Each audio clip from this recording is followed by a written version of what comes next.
fallout, smoke, women crying for their sons because their sons are not, Romans killing riotous groups that are rising up. Free Judea, free our people, autonomy for Israel. You had Herod, an Edomite, and his dynasty. Herod's ruling, killing any potential threat, any potential Messiah. Then you had the Pharisees and the Sadducees that we learn from Josephus are not Jews by birth. No. Brothers and sisters, they are there. We are not lost. We are scattered. We are original Hebrew. Let's go! All praises be to the Most High God. Yeah, I share it. I was opportune to meet my grandparents, whom from childhood had always made us to understand that we are one of the lost tribes of Israel. Okay. So from my grandmother. Right? Now look at these. Yeah, I'm telling you, I gotta show y'all. A picture speaks 1,000 words. Just look for yourself. And this is the creme de la creme. All praises be to the Most High, y'all. Everything we've been through, y'all, the Most High is going to retribute it on all the nations that have had a hand in the oppression of his apple, the apple of his eye, his chosen people, his beloved, his fervent lover, his only begotten. They're going to have their part in the lake of fire. You see them tormented by some kind of creature. I don't even know what that even is, y'all. Judgment in chains. He that led into captivity shall go into captivity. All praise to the Most High, y'all. It says, thou that dwells in the clefts of the rock. Whoa, I know a lot of y'all know about the Caucasus Mountains. Let's just let the word speak. Let's go to verse 4. Though you exalt yourself as the eagle, and though you set thy nest among the stars. What's up, Zion Dynasty? This is your favorite dreaded Israelite, the man, the myth, and the legend, Mr. JB Zion. Y'all show me some love, and welcome back to the channel, family. Welcome back to Zion Dynasty, where yours truly, you already know, I'm back in the French dub flesh, about to hit y'all with another banger. All glory, honor, dominion, and power to the Most High Yahweh Bahashem Yahweh Shai. So family, welcome back to the channel. This is going to be a big one, family. We're going to go into it. I haven't touched on this because family, let me say something. First, let me say this. Family, whenever God's people, the Most High Yah's people, begin to not deal with this stuff, please understand that we have an adversary. We have the principality of this age. We have Satan, his minions, his goon squad, if you will, and all of the physical, tangible bodies that are the very vessels of Satan, death, hell, and the grave are going to come against this work, family. Whenever I heard an older man say once, he said that evil exists when good men fail to act, right? Family, we have to continue to preach this truth, preach this gospel of the restoration of Israel and the 12 tribes scattered abroad. That is the gospel, family. I cannot emphasize that enough. 2,000 years ago, the message that Yeshua was preaching was the Black Revolution, the regathering of the scattered, the resurrection of the greatest nation to ever walk on planet Earth, the reinstitution of the dry bones coming back together under the framework of one renewed man, the restored covenant, the renewed covenant of the house of Israel led by Ephraim and the house of Judah led by the tribe of Judah. Those two sticks, those dry bones, that new covenant coming back together, that was the gospel, family. And I noticed, family, that if we as Israel don't continue to be used by the Most High Yah to preach this message and to prove to all the doubters and naysayers that it is not racism, it is not hatred, it is not bigotry, and we are not a cult. How is ethnicity a cult? And ethnicity is a cult.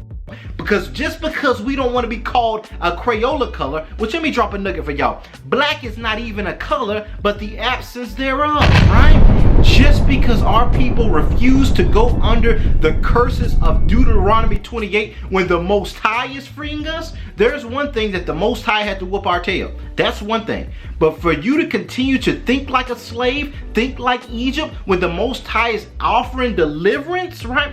That's your own choice. A lot of our people, if y'all find what being called the absence of color and bywords and proverbs and two continents slapped together, right? If you're fine with that, that's you. But the Most High never called you these things, but he allowed the nations in your captivity to call you that, right? So this work is so important, family, and we're going to do a lesson on replacement theology, one of the core tenets of Christian dogma and doctrine, family. We got to deal with it.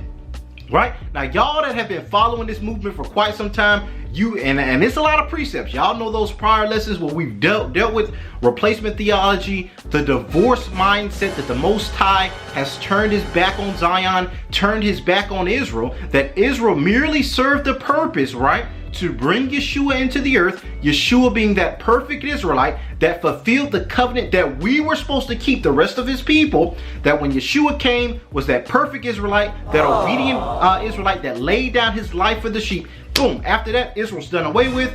Christ is all that matters. Whosoever will, let him come. You know, roll it.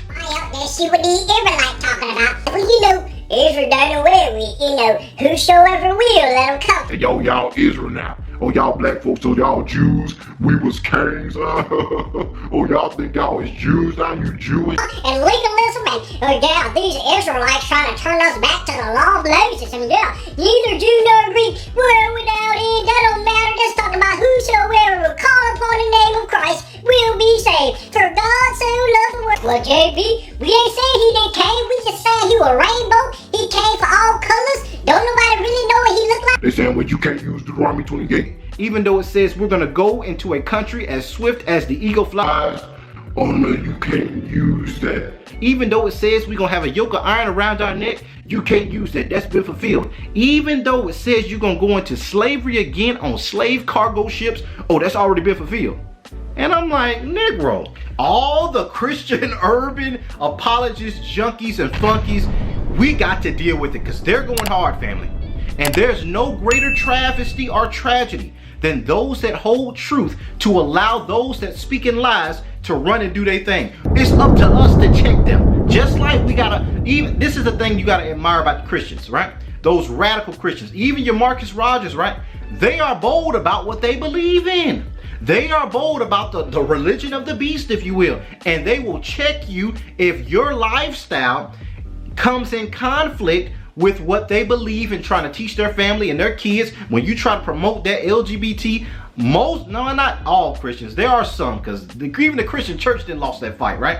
But there are Christians that say it is our duty to defend Orthodox Christianity, to defend the gospel. In Zion, we as the lineage of those that penned the holy text, we are the chosen and the elect. We are the very seed from on high, the very lineage by which the Most High inspired the prophets, the apostles, the teachers, the leaders, the kings of old.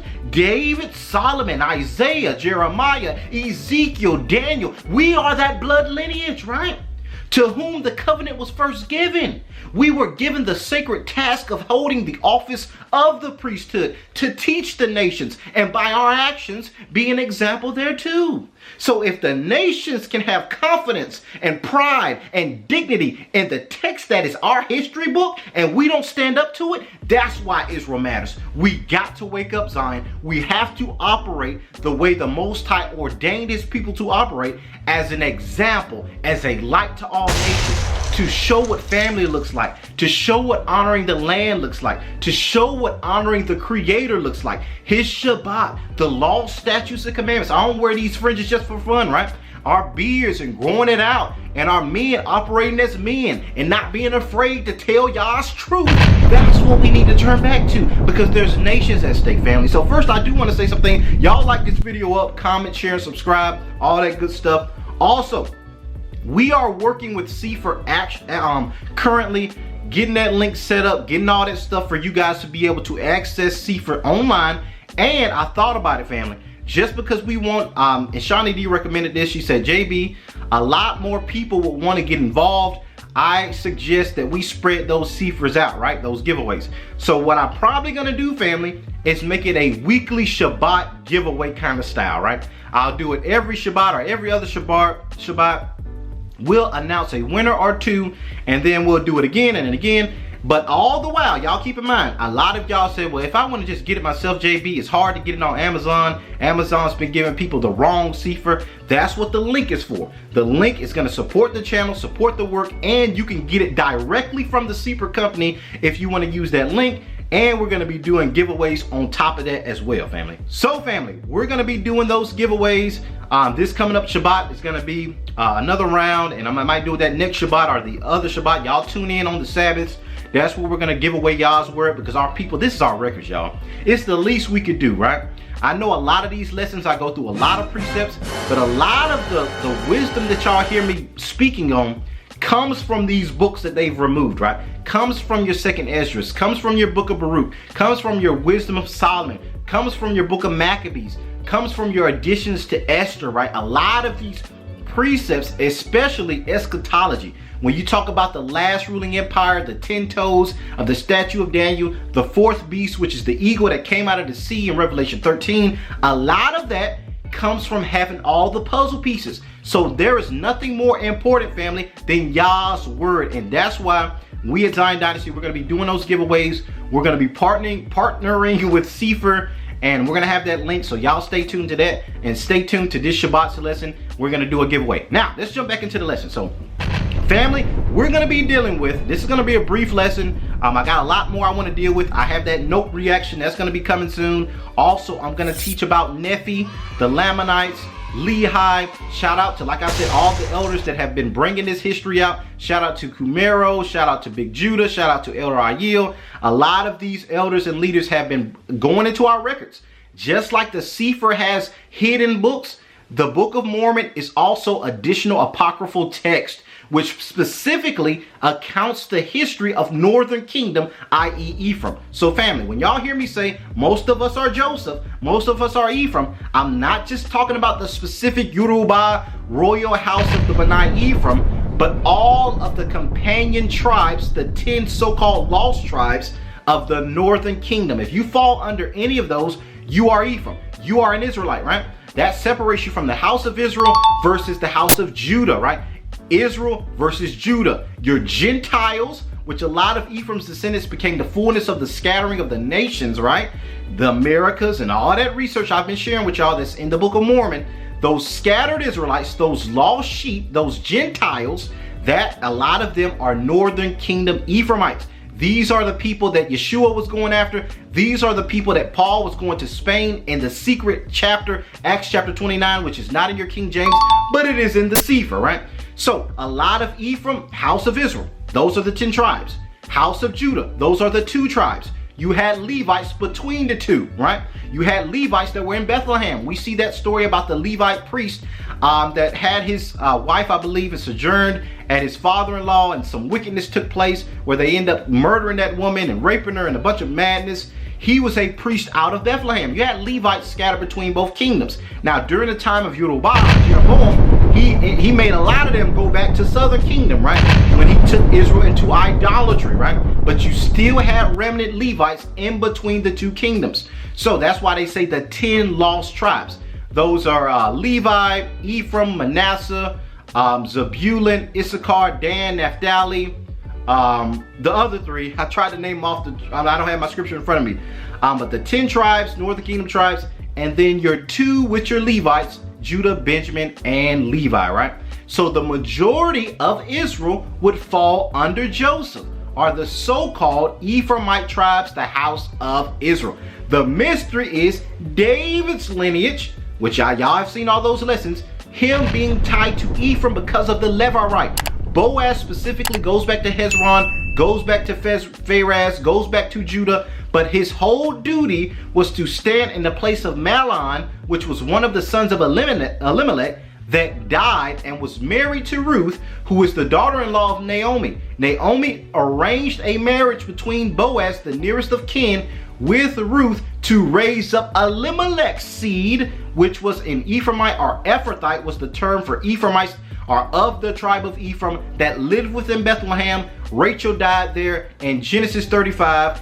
That's why Bethlehem is not listed as the cities belonging to Judah. In Joshua 15, it lists every city, and y'all seen all those lessons. So most of our people fall under Joseph, even the ones that don't know it and don't want to accept it.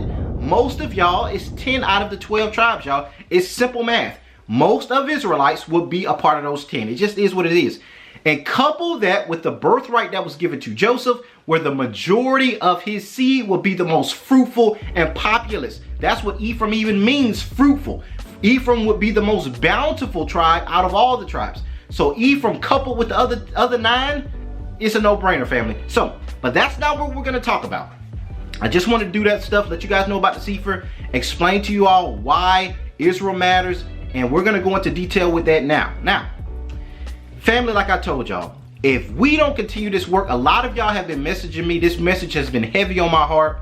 I've been seeing a lot of y'all say, JB, I'm the only one, right? I'm the only one that stands for our people and my family. I don't have friends that know this. A lot of family members have disowned me. They think I'm in some kind of cult. They think that me loving my people, the people of Yah, is something wrong, even though Christ was an Israelite, Moses was an Israelite. In some kind of way, the Father just forgot about this loving family that he parted the waters for. That come bring all the smoke, because I'm telling you, you're fighting a losing battle. If you come against Zion, the Most High said, I got chariots, I got angels, I got my spirit, I got creation that fights for the seed of Zion. Anybody that thinks they're doing the Most High's will by stopping this work, every time somebody came against Israel, I see SeaWorld. I see dolphins swimming on one side, sharks on the other, but our people on dry land. I want y'all about to hear me. I see the 3 Hebrew boys going in the fiery furnace, and it's 4 people they see in there because the angel of the Most High was watching after Zion. I see people like Daniel in the lion's den when the lion said, we can't touch him, the God of heaven is with him. So anybody that comes against our people, bring the smoke. You can't stop this work. That he allowed them to walk on dry land, that he quenched the mouth of lions, that he calmed down the fury of the flames with the 3 Hebrew boys. Some kind of way, he forgot about that people, right? And a lot of y'all are encountering that with your family and your loved ones. And that's why I want to do this lesson to encourage y'all. You better not stop. You better not quit. You better not stop holding your head. Keep holding your head up high. Keep believing in the Most High. Keep knowing that you are a child of the King. Don't let anybody steal your joy. Don't let me, no other teacher, no other channel, your family, even if it's your mama or your dad, don't let none of them stop you from the love that the Father has, that he chose you for such a time as this, to have your eyes wide open to see that he has loved you. Right? The Most High didn't choose you for no reason. He didn't allow you to see it for no reason. Some of you all, and I'm not just talking about our brothers, our kings, but our queens and our sisters. Some of y'all have an apostolic anointing on your life. Now you got to take that with fear and trembling and humility when I say that. But what that means is the Most High has chosen you to break the stony ground, to be a trailblazer, to be able to open the eyes of your people. The Most High trusted that task of your family's lineage, knowing their history and being restored. He trusted that to you. So you can't quit. You can't stop. Even when you're tired, even when you don't feel it, the Most High didn't ask you to feel it. A lot of our generation in particular, I know this is a millennial thing, we think that if we don't feel it and we do it, that we faking. Oh, that's fake. Oh, you ain't real. You just putting on. What? When your parents had to provide food on the table for you, did they always feel like doing it? When they had to go fight in the hustle and bustle to get clothes to put on your back, did they feel like doing it? When they had to go deal with all the BS on Esau jobs 9 to 5, did they feel like doing it? No. Love is doing the difficult thing no matter what. That's what love is. Love is not a feeling. Love is not an emotion. Love is action, right? Love is praxis, right? So a lot of you all are feeling like, man, JB, I'm losing steam. Oh, the fact that you feel that you don't have it and you're still doing it shows that you're blessed by the Most High, because it shows your heart. It shows that in the midst of all adversity, you still want to. You still want to stand for the Most High, right? And I got to say something else. I was talking to Shawnee D about this. She said, you gotta preach that. You was preaching in there, JB. I got to deal with this. To y'all that's struggling, right? On this walk, I know a lot of y'all see me with my fringes. Y'all say, oh, JB, I don't never say I've made it. I'm going to tell y'all. I make mistakes all the time. I apologize to y'all when I called out the elders and said that they don't want to sit down and they don't want to come together and talk as a family. I was out of line, right? I know a lot of y'all was like, well, JB, now we know where your heart is. Even with that, I have to allow my father to put that on the heart of the elders, because I cannot allow those new babes coming in to see that dysfunction. They'll leave the Most High, because me in leadership, I got too many souls that's watching how I'm dealing with one another, right? And even if you're doing the right thing, sometimes it's not at the right time, right? That's why the scripture says that a good word at a good time is like sweeter than the honeycomb, right? A perfect word for the perfect moment. But that's not why I brought that up. I brought that up to let you guys know I fall short. So let's deal with this. Because even though we find out we're Israel, we're keeping the laws that y'all gonna have me preach. I ain't even got into why Israel matters yet. But hold on tight. Even when you come in this truth, you grow your beard out. A lot of my brothers, they going natural. They got their locks, Nazarites in the building, right? You got your fringes on. You saying, JB, I ain't ate pork in 2 months. I ain't ate pork in a couple of days, JB. I ain't ate pork in 2 weeks. I ain't ate pork in a year. I ain't ate pork and me and Shawnee personally, I think it's going on maybe 5 or 6 years, right? But some of y'all, I ain't ate pork in 10 years, right? We coming into our heritage, we're finding out who we are, and we're jumping on it, right? But some of us have areas that we're working on, right? I've had people reach out to me. I'm not gonna name no names because that's not doing due service to the family.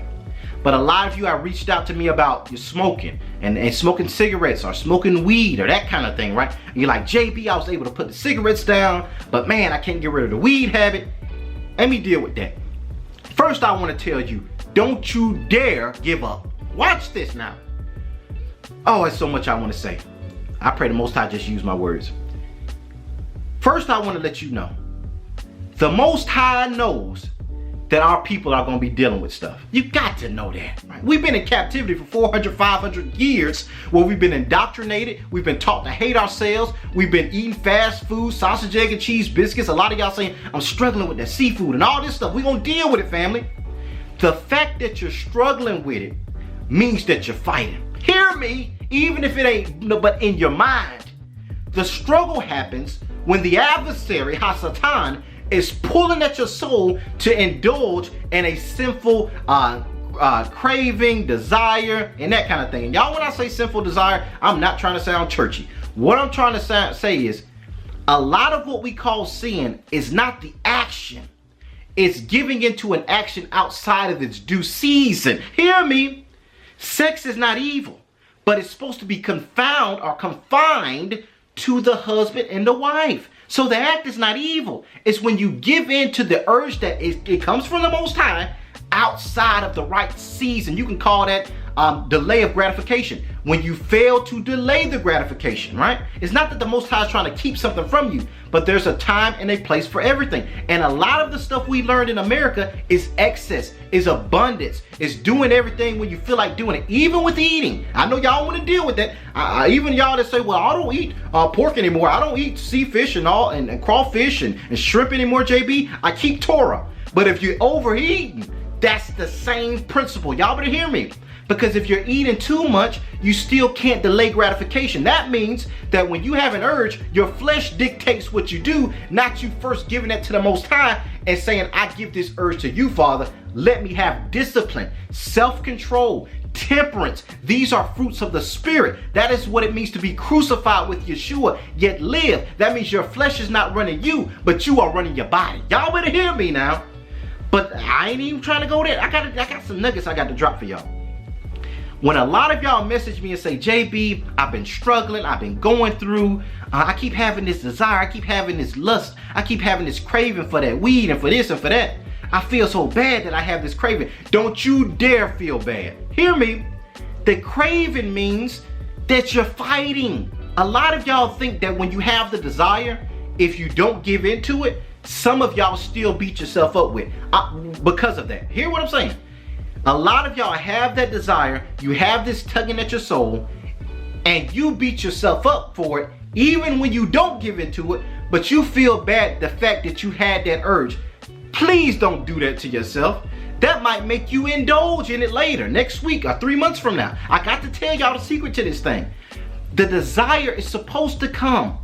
That means, first of all, that means Satan is trying you, but you're applying resistance. That's a good sign. We live in a world where people ain't trying no more. The fact that your conscience still works and it's not seared like a hot iron, y'all hear what I'm saying? that means you're in the Father's hands. Hear what I'm saying? Because we live in a generation where people don't want to call evil evil no more. They want to pass bills to legalize gay and same-sex marriage. Y'all better hear what I'm saying. They want to make this stuff where, oh yeah, this should be legal. We should be able to do this stuff, instead of keeping God where he is. A lot of people want to say, well, you know, everybody sleep around on their wife. You know, JP, why you are trying to act faithful and all this? A lot of people do these things. They want to make it normal. The Most High said, you struggling with something is one thing, but when you begin to change my standard to accompany your sin, that's where the Most High has a problem. Because not only are you sinning, but you're trying to change the image of the Most High to fit your lifestyle, thereby being a stumbling block to other people that are trying to do right.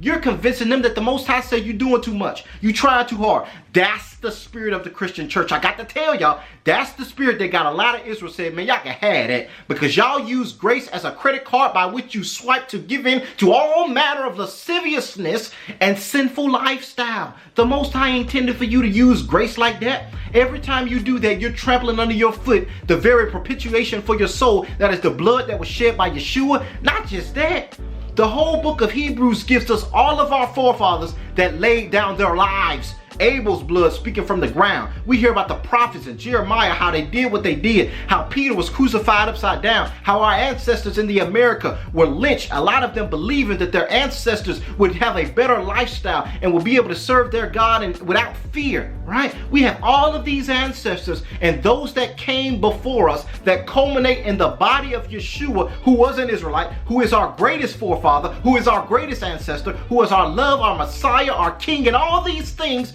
who showed us what it looks like to lay down your life for the Most High. We have all of these people that are rooting for us, that are championing us, that are saying keep going, that are saying don't give up. Don't let their lives be in vain. It ain't gonna be in vain. Don't get me wrong what I'm saying. But in your life, allow their weight to carry forth in your actions. You hear me? So family, be encouraged. Don't let nobody tell you this stuff doesn't matter. And that's why we're gonna touch that a little bit about this whole replacement theology. It is a spirit, family. It is a spirit rooted in lawlessness. It is a spirit that seeks to keep so-called black people with their pants hanging down, killing one another on the streets, at the juicy seafood with grease hanging down your mouth, at the catfish fries, out here women wearing no clothes on like Beyonce. And if y'all want me to do a video dealing with that album, y'all, and I'm not gonna go into that explicit madness, but I wanted to do a lesson on that and let our people know where this world is going. But a lot of what is rooted in replacement theology is to keep Israel from having a way back home. Y'all hear me? So as long as we can keep Israel living any kind of way, we can almost delay the kingdom. Now you got to think about the mindset of the Gentiles, the mindset of Esau, the mindset of Edom and all the constituents. There is a spirit of Hasatan that wants to keep y'all's people in bondage by their own iniquities and by their own sins. Because if our people don't turn back to our Father with all of our heart, the kingdom is delayed to an extent. Y'all gotta hear me. Now the Most High is creative with that thing. He always knows what to do to put our people in the highest likelihood of repentance. That's why he allowed our people to go what we go. That's why he allowed our people to go through what we went through. Y'all gotta hear me. That was by design. The Most High says, when I get through whipping your butt, you gonna get tore out the frame so bad that you gonna cry back to me, you gonna turn back to me, you gonna humble yourself. All of that is a father making the temperature so uncomfortable that the virus of sin has to leave your body. It's a it's the Father creating a fever state to your soul to make you turn back to your ancestors of old and the laws, statutes, commandments, and the heritage of our fathers. That's why he allowed us to get fed to alligator bait. That's why he allowed us to go into slavery again on ships and have a yoke of iron around your neck. What group of people have gone through the full extent of this terror, servitude, yoke of iron, a nation with an eagle image, immigrants coming in after them rising up and getting reparation offers, their kids being sold into captivity, you having kids but not enjoying them because they splitting up families, you betrothing a wife but another man laying with her. Y'all gotta look at the power of a prophecy prophesied thousands of years ago. Moses was a bad man, but even more bad than Moses was the Most High Yah, the dreadful and terrible Almighty Creator, who prophesied every lick of this on our black behinds, and it came to pass without fail. Now let's look at verse 68. That's why he allowed our men to betroth women, and we had to watch the plantation owner go in and sleep with our wives. That's why he allowed it to say that if I let you go through this hell so bad, you gonna cry out to me, just like our ancestors did in Egypt when they cried out to the Most High Yah, and he heard them. Now y'all gotta check that out, the beauty of that. Even though the Most High said, I'm gonna turn my back on y'all, it's something about a broken spirit. It's something about a contrite heart that a father can't hear his baby crying out to him and saying, Daddy, I'm sorry, for so long that he can't turn his head. His hand is not too short that he can't save. His ear is not too heavy that he cannot hear the afflictions of his beloved. He said, I love you too much for that. I just wanted you to get the point. Y'all got to hear what I'm saying. This is why Israel matters, because Israel has to turn back to their daddy. We got to turn back to our father, right? And let's talk about this whole replacement theology. Let's deal with some of the arguments that these Christians say. First, they like to say things like, well, you know, the law is done away with, right? These same Negroes gonna pay their tithes. These same Negroes know that if you run a red light, you can expect that camera to take a picture of your tag, and you can expect a gift from yours truly, Uncle Sam, in the mail. These same Negroes, right? And these same Negroes believe in you gotta work hard for what you want. If you want your business, you gotta be a self-starter. You gotta be willing to get up at 2 or 3 o'clock in the morning to work hard. You wanna give the world all of that, but then poo-poo on the Most High and go to church and be like, yeah, we don't have to do all that. Ain't nobody perfect. We're gonna deal with that. We're gonna deal with Job. We're gonna deal with Zechariah and his wife, the parents of John the Baptist, right? But first, let's just deal with the idea that the church replaces Israel, right? Let's deal with that, right? Did the Most High from the Old Testament and the New Testament change? Was the Old Testament about the family of Zion, and the New Testament is about the Gentiles, the nations, and whoever will believe in Yeshua? Now they receive the promises, the blessings, the prophecies. Everything that was meant for Israel is now transferred to the church by the power of the blood of Yeshua. Now, I know I made that sound good. I did it just like that because we got to say it for exactly the way they say it. So when we dissect it based on the scriptures, we'll be able to get to a biblical conclusion, family, of did the Most High replace his people that was a specific blood lineage, right? The majority of which were Negroes. So did the Most High do away with the idea of his Negro baby descendants not being a nation anymore? The whole idea of a black revolution, all of that is done away with. The kingdom, that's what that was. When the Israelites longed for their people being regathered and set above all nations, is that just a pipe dream of black nationalism? That's done away with. God doesn't see color, right? All of that is done for those that confess Jesus Christ. Now, to all those that say color doesn't matter, oh man. First of all, the scripture says that he that believes on Yeshua, as the scriptures have said, out of his belly shall come forth rivers of living water. Life will come out of you, right? So the scriptures is basically saying when you believe in Yeshua based on the way the Father sent him, based on everything all the way down to the prophecies of where he was born, his lineage, his family, when you love Yeshua the way the Father sent him, life is going to come out of you, right? Now, that means the opposite is if you don't believe in Yeshua based on who he is, death is going to come out of you. You're going to be an instrument of Satan because deceitfulness is working within you. Understand? A little leaven leavens the whole lump. So when you have a little lies, oh, well, his color don't matter, you know, we don't know what he looked like. We have a little lies, you know, that he could have been rainbow and his Israelite people, we don't really know that. A little bit of lies mixed with he was the savior of mankind, right? A little leaven makes the whole thing wicked. Because whenever you start subtracting from the intricate nature of the specifics by which the Father had orchestrated every detail of his life, then you're denying the Father's work. Now let's show you another witness about that. In the scriptures, we see in 1 John that it says, any spirit that preaches that Yeshua is not come in the flesh is the spirit of Antichrist. Oh, nobody says he didn't come, JB. We just don't know the specifics. Any spirit that says Yeshua did not come in the flesh is the spirit of Antichrist. Let's break that thing down. If you deny he was rainbow, we don't really know what flesh he looked like, even though the Bible tells you when you start subtracting from the word and saying about his bronze skin, about his woolly hair, about all of his Negro Israelite, when you start taking that out to paint a white supremacist message because you don't want black people to know their history, right? When you start getting down like that, this is not the spirit of Christ, but the anti-Christ. You are anti-historical Christ. You are anti-biblical Yeshua. You are anti the way his mama saw him. You are anti the way the Father sent him. You are against the prophecies, the specific lineage, the family that proved his messiahship. All of that was important. Now let's translate that to Israel, because they start with saying Christ don't matter. Whenever you start seeing people start saying a bunch of lies, it usually starts with Yeshua, because they had to deny Yeshua's Israelite heritage to then say that Israel doesn't matter. Now, let's deal with the Old Testament and the New Testament. Now, I'm going to give y'all Old Testament scripture and a New Testament verse.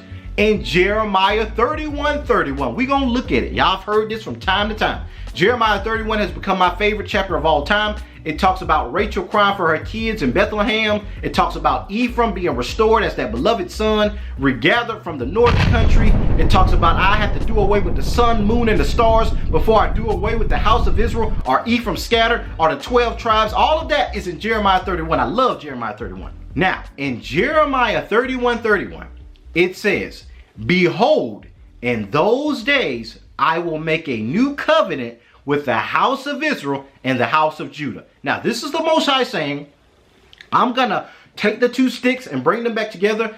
I'm going to make a new covenant with Ephraim, or the house of Israel, and Judah, the house of Judah. I'm going to bring them back together. But pay attention to what the scripture says. The Most High says, I'm going to make a new covenant with Israel, Ephraim, and Judah, the 12 tribes. So wait a second. The new covenant is merely a renewed covenant. Why do I say it like that? Because in the old covenant, you had the Most High making a covenant with Israel that he would bless them, give them land, prosperity, and all these things if they guarded their culture. The new covenant is really a renewed covenant because the same parties and the same promises, and even better, it didn't do away with the old promises, it added to it, still apply. So that's why it is a renewed covenant. The Sefer points this out perfectly, right? You still have the Father, you still have Israel, and you still have them set above all nations. Now, why is this important to understand? The Most High is telling you, I have not done away with my people. If anything, for the new covenant to come to pass, the Most High has to regather Israel, because during this time of the Roman occupation, many of Israel, specifically the northern kingdom, have been scattered already, have been sent to the four corners already. So what that means is the Most High is going to have to be intentional with regathering them. Hence the gospel, which was sent by the 12 apostles by Yeshua, and Yeshua used the 12. He used Paul and his team together, Mark and Luke, their apostolic team, Barnabas, to go and regather the lost sheep, to let them know that the Father loves them, right? That Yeshua died for them. And the Father, through his blood, has reconciled both the Jew, Judah, and the Gentile, or the Israelites scattered to the nations, right?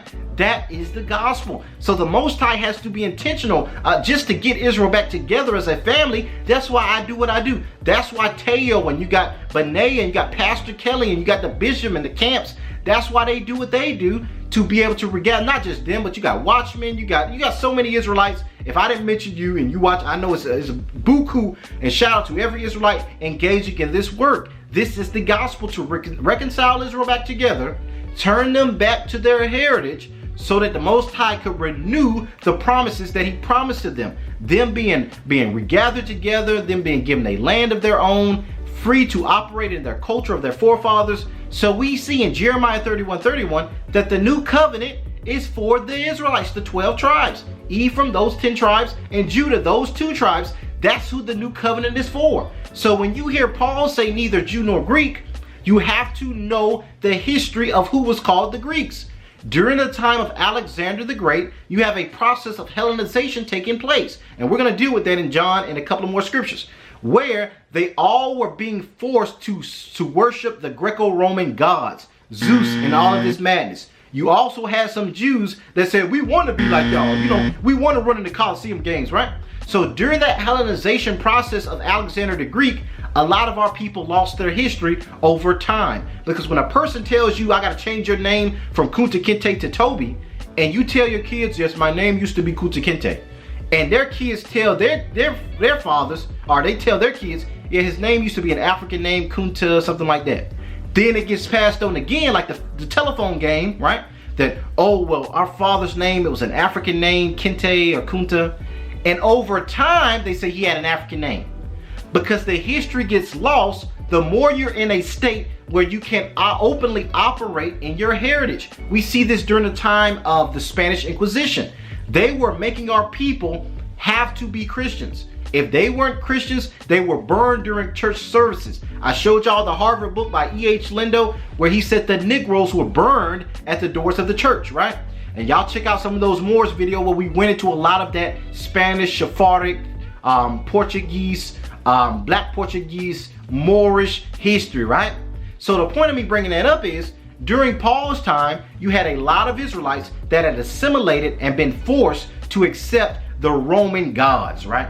He's saying that the gospel, the blood of Yeshua, is not just strong enough for those that know who they are, but the blood of Yeshua is, while you're yet sinners, he's commanded the blessing. He's commanded the restoration. He's commanded Israel to be called the gods of this earth, even in their captivity and even worshiping strange gods because of the nations that they've been led into captivity. So we see in Jeremiah 31:31 that the new covenant was for Israel when it was first given. When you first saw the 12 apostles, Christ, during the time of Christ preaching the gospel, it was with this in mind. The new covenant is to regather the sheep of Israel as one nation again, as it was under David. So we see that in Jeremiah 31:31. We also see that again in the New Testament in Hebrews 8:8 that says, behold, in those days I will make a new covenant with who? With the house of Israel and the house of Judah, the 12 tribes. So the new covenant was for Israelites, family. Now, we see in the book of Malachi that the Father says, I am the Most High, I change not. We also see the Father say that he hates divorce, also in the book of Malachi. The Father does not do this wishy-washy stuff that we do and we learned in America, right? We learned that when the going gets tough, we divorce, or we cut off the brethren, or we cut off the family. The Father don't operate like that. He told Israel in Jeremiah 31, as long as you see the sun, the moon, and the stars, every time you see that faithfully come up, that means I'm faithful to y'all. Despite your iniquity, despite your sin, despite your falling short, I'm going to love you regardless, right? Now let's go further. Now, so we see the new covenant is for Israel. When you get to the New Testament, let's look at what Yeshua's mission was for. Did Yeshua know this? Now, in Matthew chapter 1, verse 21, we see the angel Gabriel tell Mary that you shall name his name Yahusha, or Yeshua. Like Joshua the son of Nun, that's where we get Yeshua from. Christ's name in the Hebrew, Yeshua or Yahushua, is the same name for Joshua the Ephraimite that was the minister under Moses and led the 12 tribes into the promised land. Somebody asked a question about that. I want to bring that up. So, you shall name his name Yahusha, for he shall save his people from their sins.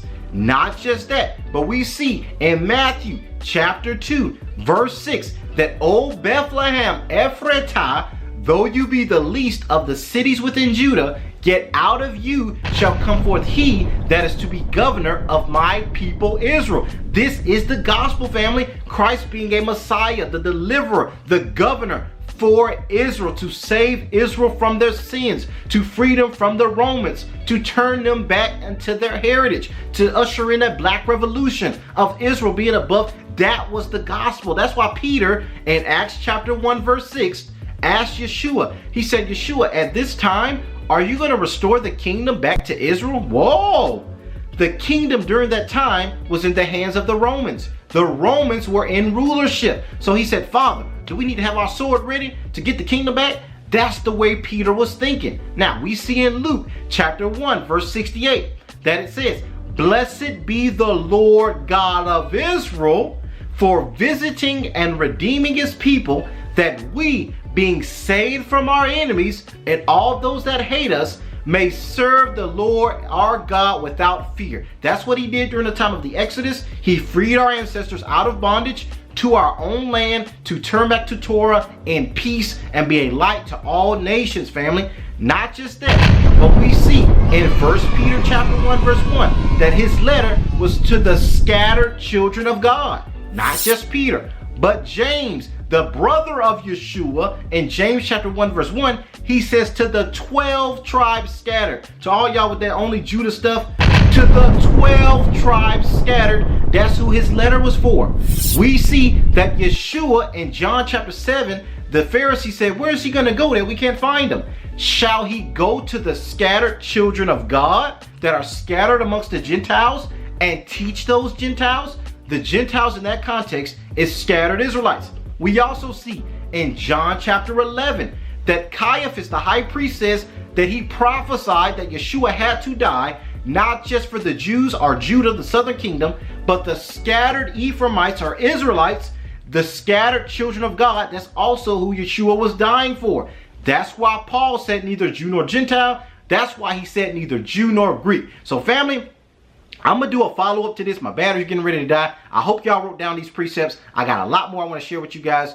But yeah, you guys, don't let nobody discourage you. This work has to be done. The work that we're engaged in, regathering the children of God, Christ said it himself. He said, he that is not with me is against me. And he that does not gather the flock scatters the flock. So if you're not engaged in preaching this so-called hatred, racist message of regathering black people back to our history, you're not doing the work of the Most High. You're engaged in the work of the beast, right? The Christianity beast, the NATO beast, the new Roman beast, the eagle that comes out of the sea beast, the Christian church deception beast, the one world order of the new Babylon beast. You are engaged in the work of Satan and his kingdom and his lineage if you're not waking up your people. So stay encouraged, Zion. Keep being a light unto your family. Keep being a light unto your friends. Don't let anybody call you a code or all this stuff to get inside of your head and make you think that you're doing something against the nature of the Most High. The Father loves his people with an everlasting love. Every time you see the sun, the moon, and the stars, it's an eternal reminder. So family, I just got off work, family, so I was going to end off that video, but since my camera died on me, I was like, since it died, when I get off work, I'm going to finish the rest of that segment. So I had left on my lunch break, did all that just to get y'all this lesson. So we're going to pick back up on that initial ending part, where I was just basically telling y'all. So if anybody, and I kind of had to groom myself back up from work for it, but if anybody, family, tries to convince you that Israel is done away with, there is no scriptures. I want to go through the scriptures we talked about, and I'm going to go through some of the misconceptions that the church tries to kind of use. And y'all, when I say they're trying to use this stuff is coming to an end. When I look at a lot of these urban apologists, when I look at Berean, they did a whole 8-hour video on your boy. When I started looking at this stuff, I said, they've stopped messing with Israel like they used to. That's right. Yoruba, and I'm telling y'all, but Ephraim, they didn't stop that stuff. They didn't calm it down. But I have to hammer it home for any stragglers that might try to resurge, right? So, a lot of them have been teaching that replacement theology. Israel done hemmed them up now with the Harvard, the Cambridge, the Jewish Encyclopedia. I ain't even gonna bring all that stuff out. It's too much evidence that we Israel, people ain't even arguing that no more. But they're arguing the theological basis for Israel to reclaim their status as the Most High's elect and the chosen. The Most High gonna do what he gonna do. I'm gonna go ahead and tell you. He ain't gonna ask the nations, and he most certainly is not gonna ask Jacob for permission to bless you. I'm telling you now. So he's not gonna ask these urban apologists, can I bless my people? Is it all right with your doctrine? And they know that. It don't get down like that. When the Most High speaks a word, the fabric of creation has to align with, it can't even come back. That's why Jacob told, watch this, Jacob told Esau, he said, Isaac told Esau, he said, I already didn't bless your brother Jacob. He gonna be your Lord in the end, right? It's too late. So when I tell y'all, the birthright pit on Joseph is irrefutable, family. You just gotta figure out how is this stuff gonna happen, because it got to, even in the midst of our people being disobedient. Now, the Most High is still faithful. So we're going to go back through these precepts. I showed you guys in Malachi Chapter 3, that the Most High changes not. Chapter 2, that the Most High hates divorce. This is a man-made concept. Even Yeshua used this principle against the Pharisees to prove the legitimacy of what the Most High brings together, let no man tear apart. He used this as an eschatological framework for Israel. When the Most High married and betrothed Israel, it had nothing to do with Israel from the beginning, right? We see this in the book of Genesis chapter 25, really. We see this with the birth of Jacob and Esau. The Most High chose Jacob in the womb. We see in Hebrews, he explains why, before the children knowing good or evil, that the election of grace might stand, not of works. So a lot of Christians use this not of works thing. You prove the eschatological basis for Israel. That means Israel is the chosen people, not depending on what they do. How does the wisdom of the Most High reconcile human error and disobedience? That's where the accuser of the brethren, that's where Hasatan and the spirit of the Gentiles, the spirit of accusing Israel, the spirit of y'all crucified Christ, the spirit of they was a stiff-necked people, that spirit goes before the Most High to say, you gotta judge them, you gotta whoop them. So our people have gone through the curses. Y'all better hear me. And the Most High said, I'm gonna let them get this whooping. They're gonna get this whooping.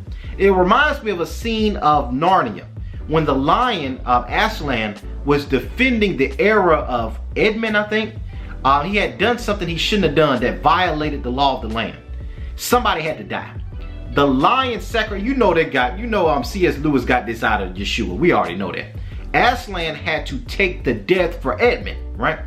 And he knew that Satan was going to boast in this thing, and it was a shameful event because they knew Aslan wasn't worthy of the death, but because Aslan loved the boy so much. So now watch this. This goes into YESHUA. Woohoo! This goes into YESHUA. Watch this. So the Most High put it on the back of YESHUA literally and allowed our people to go through the curses. But the beautiful thing is that's double jeopardy. It was crushed in YESHUA. We suffered again. Watch this now. And the nations furthered the affliction. Now there's unmerited grace. So if the Most High raises up our race and Israel, watch this, he's justified it through the double jeopardy, the wounds of YESHUA and his crucifixion, as well as the alligator bait. Both of which have made it where a generation can arise of our people and be fully justified by the Most High. It was never about works, family. When the Most High chooses his people, when he betroths his wife, the daughter of Zion, it's swing with the team. It just is. It's swing. It's done, right? There's no conversation. There's no debate, right? The Most High chose Zion. He set his love upon her, and he's betrothed to the backslider. This is the parable in Hosea where he had him marry the prostitute, knowing she would be unfaithful, but he's committed to her. Even when he says that I'm going to do away with you, it's a legal separation. Y'all better hear me, but legally they're bound to death do us part. And because the Creator is irrefutable life, it's world without end. Well, I got to tell y'all, woohoo, I almost shouted right there. So let's go through these precepts. Jeremiah 31:31, Hebrews 8:8, the wisdom of the Most High. He allowed man to scribe these scriptures. And you know there were not chapters and verses in the Hebrew. But some kind of way, Jeremiah 31:31 and Hebrews 8:8 both say the same thing. And it's about the love the Most High has for Israel. If y'all ain't convinced he love y'all, it ain't about your sin. Hear me, he's paid for that. It's about you so grateful because of that I want to wear fringes. I want to not eat pork because my Father, he chose me. The fact that I know who I am means he sealed you. Hear me, that you ain't lost in the sauce like some of our people we need to pray for. Like, I ain't gonna name no names. I ain't gonna do that. But some of them, oh, Israel done away with. Them the type of niggas that is that 2/3. I'm not saying niggas like niggas, the royal kind, for y'all that's gonna watch it, right? But the PR people that fight against God, the Most High loving them the ones that you be like, what's wrong? That we gotta pray for, right? But the Most High has chosen Zion. Jeremiah 31:31 and Hebrews 8:8 says, I make a new covenant with the house of Israel and the house of Jacob. So the new covenant is a renewal of the vows. Woo-hoo-hoo-hoo, that's beautiful, y'all. Is a renewed covenant, right? Because the same parties from a legal standpoint are still involved, and the same premise of the initial contract are still at work, but even better promises, because now not based on the righteousness of our people, Israel, but based on the irrefutable nature of the Most High and his word, which is ultimately the only thing that's on trial. That he said he would bless his people for his name's sake. How was he able to create that in the bylaws? Because he already chose Jacob before he was born, and he chose the younger, which is not a part of a legal system, but based on his own foreknowledge. Watch this. Now let's deal with this. So we went to the New Testament. I showed y'all Matthew 1:21 that Yeshua is the same name of Yeshua the Ephraimite, the son of Nun, the Ephrathite. We see in the book of Jasher, he is called an Ephrathite. That's how you know they're both the same word. And y'all just seen all the Ephraimite lessons, right? Yeshua, the Ephraimite of David's Ephrathite lineage, is a direct mirror to Yeshua, Moses' protege that led them into the promised land, just like Yeshua Moses was a foreshadowing of Yeshua. So the way Moses foreshadowed his mentor Yeshua, the son of Nun, he also foreshadowed his mentor Yeshua, the son of Joseph, of the seed of David, who we call Christ, right? He was the foreshadowment of what Yeshua, that great prophet, would be, that we see in Deuteronomy 18:18, where he said, a prophet like unto you, Moses. Joshua, that Ephraimite, and Yeshua, the Ephraimite of David's lineage. So that's a little nugget. So in Matthew 1:21, it says, I will, or the angel tells Mary, name his name Yahusha, for the Most High Yah will save his people from their sins.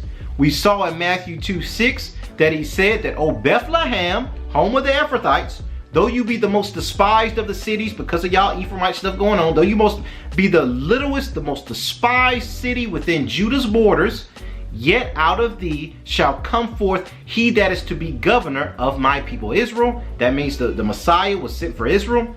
We saw, I showed y'all in Luke chapter 1 verses 68 through 72, that in Luke it says, y'all check this out, in Luke it says, blessed be the Most High Yah Elohim, the mighty one of Israel, blessed be the Lord God of Israel, for visiting and redeeming his people, that we, being saved from our enemies, which was Rome, the first beast, and now the second beast out of the sea, the revival, the renaissance of the Roman Empire, Caesar Borgia America, right? He says that us being delivered from that end time Rome, from Rome then and from Rome now, we might be free to keep our culture of Torah without fear, right? That is in Luke chapter 1 verse 68 through 72. That is, blessed be the Lord God of Israel for coming to save Israel, right? I'm breaking through. The new covenant is for Israel.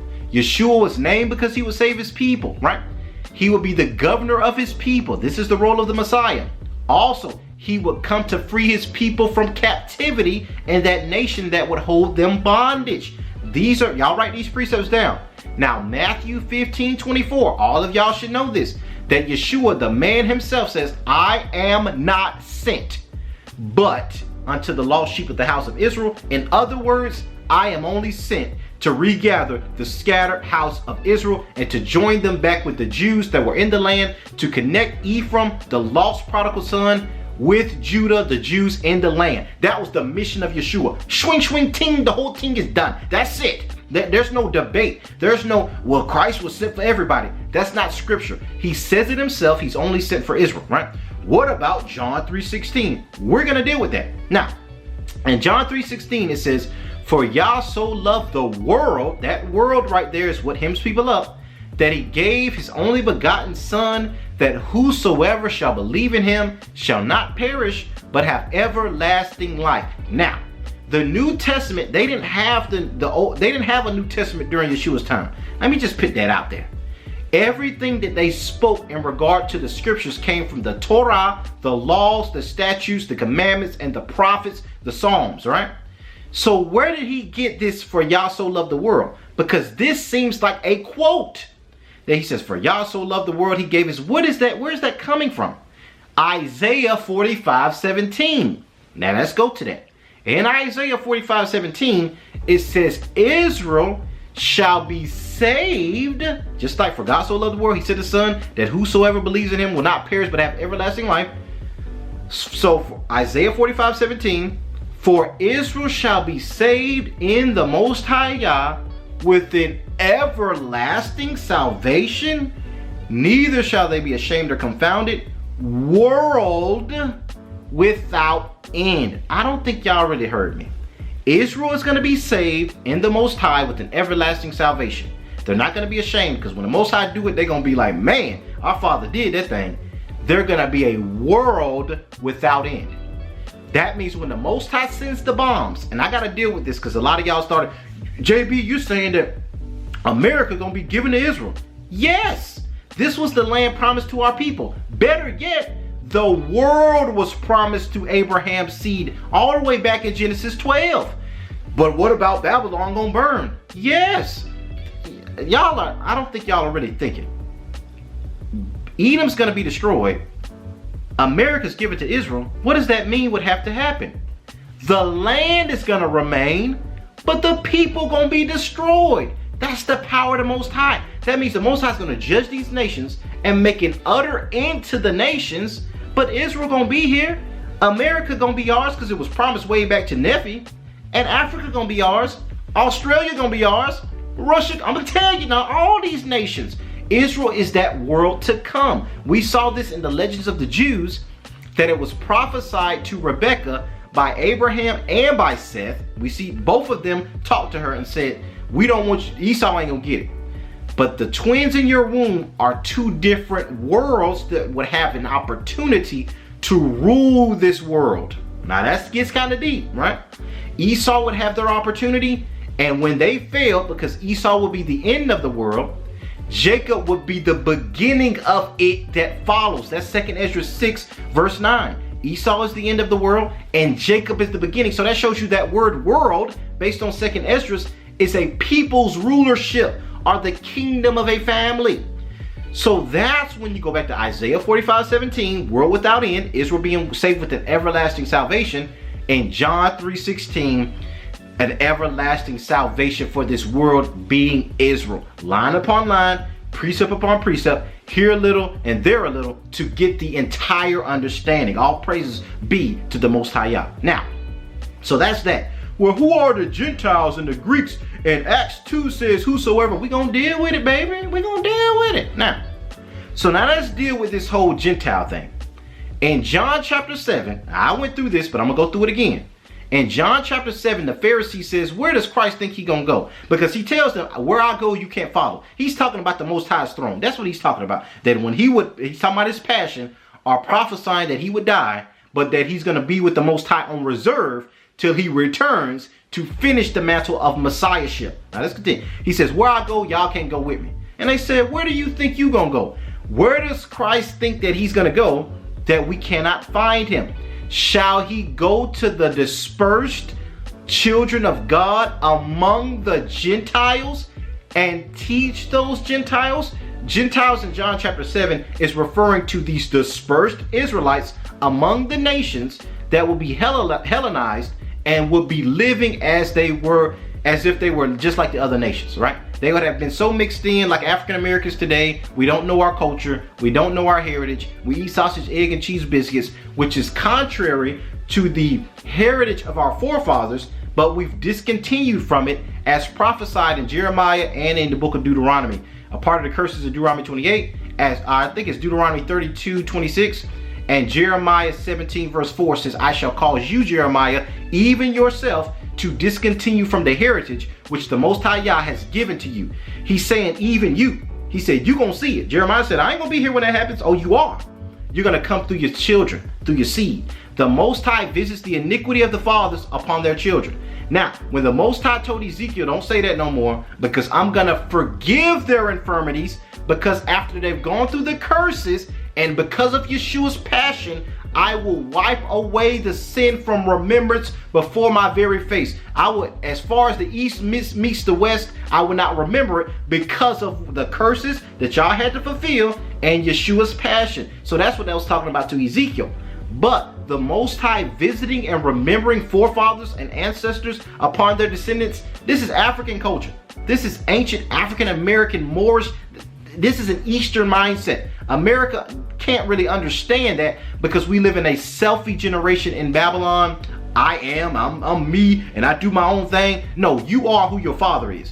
That's why when kids used to act up in Big Mama them days, They were scared to go home because they knew when they showed their tail in public, they made their whole family look bad. They brought shame to their house and to their people and to their race. It was about family. It was about Ubuntu. So family, when we see that Yeshua himself said, where I go, y'all can't follow me. Wherever I'm going, y'all ain't going. He's talking about going to his father's house.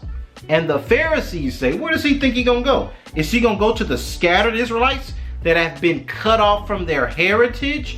That's the state that our people are in now. We've been cut off from who we are. America makes us think we exist by ourselves and that we are not our forefathers. That's why Jeremiah, the Most High says, you're gonna discontinue from your heritage. Even you, Jeremiah, because your descendants, your specific family, will forget that they are Jeremiah's family. They will forget that they are Jeremiah through their forefather, the prophet. And some of us, I'm going to tell you, we don't know what family we are part of, right? A lot of our records have been cut off. Some of y'all might be Jeremiah's family. You might be Jeremiah walking in flesh. You don't know. You might be Moses' family, right? You might be the physical Joseph's lineage all the way back to Ephraim. You might be David's seed, right? Some of that stuff the Most High is going to reveal by his own power in the kingdom, which is going to be a beautiful day, family. So we see in John chapter 7, they said, where do you think you're going, Yeshua? Are you going to the diaspora, right? We see this in John chapter 11 as well. Now, to Acts chapter 2, when you see, whosoever will, it shall come to pass in those days that whosoever shall call upon the name of the Lord shall be saved. In the next verse, it says, ye men of Israel, hear these words. Who is the cultural context? Who is the who, what, when, where, and why? When you read anything, family, you got to know the context, the author, the time period. What is he talking about? Who is he talking to? When is this taking place? Where is this taking place? What is going on? This is basic reading comprehension, family. The audience is Israel, right? Peter is talking to, we see in Acts chapter 2 in the 5th verse, that these are Israelites that were scattered. These are Jews that were scattered to the four corners, that came out of all different types of nations to come to Jerusalem during the Feast of Pentecost. So he says, all of y'all Israelites, right? Hear these words that I'm telling y'all, right? If any of y'all believe that Yeshua is the Messiah, you're going to be saved, right? You're going to be saved in the kingdom. That's the context of whosoever will call it. So JB, you saying only black folks going to be in the kingdom. First of all, Israelites and being an Israelite is not just about no pigmentation. You got Israelites that look like me. You got Israelites that look like Blake Griffin's son. I know a lot of Israel don't like that because they be like, be careful with that, JB. I'm not encouraging that madness. I have a beautiful chocolate queen that is a daughter of Zion, that is of the Igbo family. And I got 2 or 3 babies. They're all black babies, right? And then my mama's a black woman. My sister's black women. I got 2 black daughters. I'm not encouraging any interracial marriage, but I'm going by the book now, because that father's lineage is how Joseph's sons were Israelites, and he was married to an Egyptian. Moses was married to an Ethiopian, and his seed were Israelites. Judah's first wife was a Canaanite, and I can go on and on about this stuff, family. Y'all know the scriptures. So it's through the paternal lineage, but the Most High does judge Zion for doing that wickedness, because he did judge during the time of Ezra and Nehemiah. Some of the mulattoes wouldn't have been alive, right? If the Most High came through and said, all y'all that married with these other folks, swing to all your seed, because they were trying to reform Zion and get us back, turn it back to the Most High. So I'm not encouraging that madness. But what I am saying is, where did I went off in a darn rant, that the people that Christ was going after were these diaspora Israelites. So the people that Peter were talking to were the diaspora Israelites that came during the Feast of Pentecost. He said, if y'all would believe in Yeshua, if you would have it, that he's the Mashiach, you will be saved. That's the whosoever. The John 3:16 is Isaiah 45:17, 2nd Esdras 6, verses 6 through 9. And in that same 2nd Esdras, he calls Israel his only begotten, his firstborn, his fervent lover. I did a lesson on that a while back, and I'm going to do a follow-up. So family, I hope I cleared up. If anybody tells you, first of all, the new covenant was for Israel, is for Israel. The people that Christ was going after were Israelites. The purpose of the Messiah is for Israelites. The kingdom, it was for Israel. The whosoever were Israelites based on the context. And John 3:16 were Israelites scattered. Are there going to be remnant Gentiles? I know a lot of y'all are, well, what about the heathen? There are going to be cleaving other nations that cleave to Jacob. The Most High does say he's going to make an utter end to Edom, to Esau. I just got to tell y'all what the book says. Romans 9:13, he says, Jacob have I loved, but Esau have I hated. Malachi calls Edom the border of wickedness, in whom the Most High has indignation forever. So he promises to swing over with the team with Esau, right? But there are going to be other remnant Gentiles that are going to see the moving of the Most High Yah, and they're going to cling to Zion. They're going to cling to Israelites, say, show us the way, teach us how to serve the Creator, and they're going to be a remnant of them in the kingdom, right? But the kingdom is not for them. Just like if my son invites his friends to the birthday party that I throw for my son, if other people want to cling to my son and kiss my son's feet, because that's what it's going to come to. Nations kissing the feet of Israelites, and I don't want to get this taken the wrong way, because some of our people's spirit ain't right, and they'll want to run out there and take a Gentile and put their feet to that's wickedness, right? The Most High didn't design for Israel to operate like that. But when we operate in peace and reclaim our history and walk in the love that the nations are inspired by, they're going to do it, family. You don't have to make the nations know you God's love, that you're the love of the Most High Yah. They're going to do it. And you have to be secure enough, Zion, to know that I am the chosen of the Most High, and I need to carry myself with class and dignity, loving all people, being at peace with all people. And the Gentiles know what they've done. Esau know what they've done, our people. They will come and be like, okay, we know what we've done. And if they don't, they're going to be judged, because the book already said it's going to happen, right? But it's not for you to do the Most High's work in terms of make the judgment come. The Most High said that's reserved for the day of the Most High. The day of vengeance, the scriptures calls it. So family, salvation is for Israel, being saved from their enemies. The kingdom is for Israel. The new covenant is for Israel. And there are going to be remnants that cleave to the house of Jacob, just like the Syrophoenician woman that said, I'll take crumbs from the table. I know the bread is for Israel. Can I get some crumbs? The Most High respected that, and Christ healed her son. So family, be encouraged, Zion, that the work that you're doing, telling it to your family, keep doing it. Don't get discouraged. He chose you to regather the 12 tribes. You are the trailblazer for your family or your community. Don't give up. Don't lose heart. The Most High has chosen you as an ambassador of the coming kingdom, and he's going to crown you with life and glory in the coming kingdom. Just don't lose heart. So family, I love you all with the love of the Messiah from the bottom of my heart. We're going to do that Sefer giveaway every Shabbat or every other Shabbat. Y'all tune in. Also, I'm working on that link. Me and Sefer, they're trying to get me into. They got a new program that they shifted to. So I'm working with Sefer behind the scenes to get y'all a discount and get that link on the channel where you can use that link to purchase a Sefer. We need to be reading the Most High's word, family. We got to. Also, if y'all need any other additional scriptures, the Mormon literature that I have received, most of it is from Amazon, but I'm gonna be working on putting that in the links as well, because I had Rose of Sharon and I had some other brothers ask about that as well, right?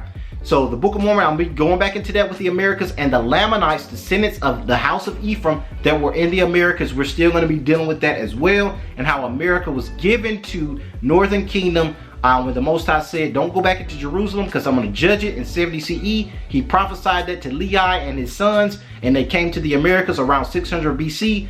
The same time period that some Ephraimites went to Morocco and to West Africa with the Nigerians. This is the basis of Amexem, and Morocco, being the center of that kingdom, owned both territories. They knew about their family in both areas, right? So I know that's a lot. I hope y'all got something out of this. I love y'all so much. Y'all comment that y'all want that Sefer, the African ancestry giveaway. I'm also working on that. There's just a lot going on in the works, family. And thank y'all for all the donations and all of that. Without y'all, we could not do this work. Also, y'all like this video up, share it with as many family members and friends that you know. So y'all be blessed. Peace, love, blessings, and Israelite power. I love you all with the love of the Messiah. Be blessed. Shalom. All praises.